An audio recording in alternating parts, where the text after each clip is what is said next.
మండల కేంద్రం రావడం జరిగింది. పెద్దలు సుదర్శన్ రెడ్డి గారు, మీ ప్రీతమ నాయకులు తాహిర్ అందాని గారు, ఇటు శ్రీనివాస్ గౌడ్ గారు, ముఖ్యంగా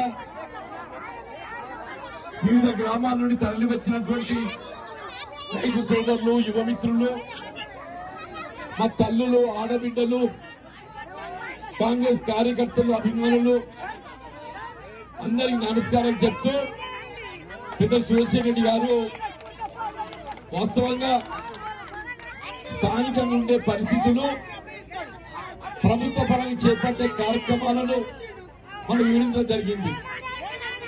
వాస్తవంగా ఈ ప్రాంతం ఒకప్పుడు నిజాం సాగర్ కింద ఉండేనే.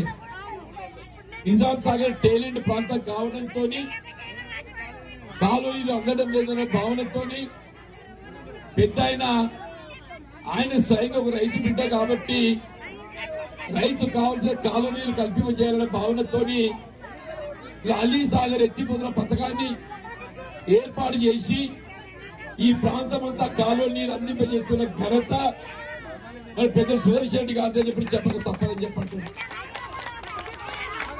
వాస్తవంగా ఇలా అల్లీ సాగర్ పుణ్యం అని చెప్పని మనం అందరం సంవత్సరాలు 2 పంటలు పండించుకుంటూ ఉన్నాం.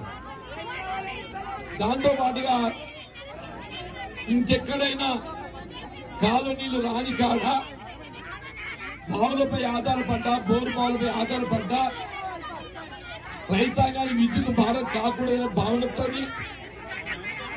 అది కూడా 20 సంవత్సరాలు గడుస్తుంది. 2004 నుండి అని చెప్పి అంటున్నాను. ఈ 20 సంవత్సరాల కాలంకి వెళ్ళి ఉమ్మడి రాష్ట్రంలో కాంగ్రెస్ ప్రభుత్వ హయాంలో పెద్ద వైఎస్ రాజశేఖర రెడ్డి గారు ముఖ్యమంత్రి ఉండగా తెలంగాణ ప్రాంత రైతాంగానికి విద్యుత్ భారం కాకూడదనే భావనతో దేశంలో ఎక్కడ లేని విధంగా అని చెప్పంటున్నాను.